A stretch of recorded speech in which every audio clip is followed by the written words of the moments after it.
What's up everyone, this is K Collections and Shinjuku has technically been announced. That means more servants to get. This will be a servant review on Hessian Lobo, the Headless Horseman from the Legends of Sleepy Hollow, and his awesome wolf, the King of Currumpaw. I'll break down their stats, see recommendations, team strategies, and whether or not you should summon them. For his stats, Lobo has the lowest attack and HP out of the gold Avenger servants, but that doesn't mean it's bad. Actually, its attack is the third highest out of all 4-star servants, just a bit lower than hers. That means his attack is even higher than some 5-star servants. His HP stats are really low, to the point where some 3-stars have more HP. Lobo is a quick focus servant with a double quick and arts type deck and a quick noble phantasm attack. Hit counts are low, but his NP gaining stats are good, so don't worry about his NP charge. And Arts Quick Arts Brave Chain can charge about 35 to 40% NP gauge, while a Buster Quick can generate about 25 stars for the turn. Overall, good stats. His active skills are good with lots of versatility. Now, it does have one major problem. Most effects last only 1 or 2 turns, but when maxed out, all skills will have a 5-turn cooldown, which helps tremendously. Fallen Demon is a star absorption skill helping with crit roll. Lobo has low star gather rates being only at 25, but with the skill it will increase to 203 at a level comparable to rider class servants. When maxed out, the star gather rates will be at 377. Let's not forget the high defense buff as well. His second skill will increase attack. Obviously it's best used with his NP attack or when he deals crit damage. His final skill is great, specifically the buff removal. Don't waste this skill on the death resistance debuff. Yes, it's meant to be combined with its NP attack, but let's be honest, how often do you inflict death? The buff removal is far more valuable. Max his skills in descending order. As with all Avengers, their passive skills are amazing. Avenger as Self-Restoration helps with NP gains, while Oblivion helps Lobo's crit roll. His Noble Phantasm is a single target that can pierce evasions, but not invincibility, so keep that in mind. It'll also give you a chance to inflict death, but again, don't rely on it. With high hits, if you perform a quick Brave Chain with Lobo, he can create around 30 stars, which is a great setup for his crit damage next turn. A good combo is to use his third skill first to remove any defense buffs on your target, then use his attack buff, then perform a quick Brave Chain with his NP obviously. Next turn, use his first skill to absorb the stars. Lobo will still have an attack buff, then slaughter your enemy with crit damage. For city recommendations to increase his quick performance, I highly suggest Holy Knight Sign for the boosting crit damage. Dumblies can also work since Lobo can use his NP often. Dangerous Beast or Hot Spring is another good choice if you want to generate some stars each turn while boosting either his quick or crit damage. Another good strategy is to equip Star Absorption CEs. With Seal Enforcer, Lobo will have a star gather rate of 203. The Heated Sand isn't out yet, but will be soon, around a month or so. But with this CE, Lobo will have a star gather rate of 145, placing him above the average servant while giving him a boost in crit damage. For team compositions, X Alter and Anderson can be effective support for Lobo.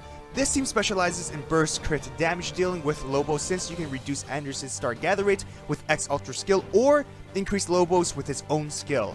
The biggest weakness is that you can't survive NP attacks, and if it's AoE, you're dead. X Alter is a damage dealer who can provide stars for Lobo. Her ability to reduce Anderson's star gather rate will mean Lobo will receive more stars since she herself has low star absorption. Her quick oriented deck has good synergy with Lobo, and during the turns you want to crit with him, X Alter can create immediate stars for you to use. Aside from that, she can also increase your team's attack, allowing your servant to deal more damage. Her increased healing effect would also mean that her recovery from Anderson's NP will be slightly higher. As always, Anderson provides support for everyone. He can increase attack, defense, and heal your team, which is highly recommended. Anderson can increase Lobo's crit damage as well as potentially increase X Alter's and Lobo's star generation. His arts focused deck means you can charge your NPs while performing arts chains. Since X Alter and Lobo can usually spam their NP attacks, this will help them further. Now this is a more quick focused team you can use. Tristan and Hessian Lobo can be consistent star generators while Caesar provides support. Being all single targets, they are effective in boss battles, but that would mean they aren't as effective in clearing waves. Another issue is that without Hessian's star absorption skill, majority of stars will go to the other two servants. Tristan will be your other star generator, and his Harp of Healing can protect your team from death, something Lobo really needs. Like Hessian, Tristan can remove buffs from an enemy, allowing you to remove more than one target. He also has a Pierce Evasion, which is always helpful. Tristan can also be your main crit damage dealer when Lobo's first skill isn't active, since Tristan has the highest star gather rates in the team, in which case Caesar's support will also help. Speaking of Caesar, being quick focus means you can quick chain often. As you know, he can increase a servant's crit damage and star gen, both being very helpful to either Tristan or Lobo. He can boost your team's attack and NP damage. For NP chains, it's best to use Caesar's last since you'll get more stars for the next turn. My final thoughts on Hessian Lobo. He's a burst damage dealer with short duration effects but low skill cooldowns. Unlike Gorgon, Lobo can absorb stars, helping him with crit damage for a turn. He has good NP gains and decent star generation.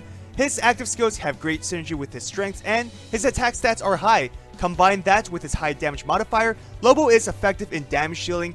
He also has some utility, being able to remove buffs, increase his own defense, and lower an enemy's attack. On top of that, as an Avenger, his passives are amazing, possessing a passive NP charging skill.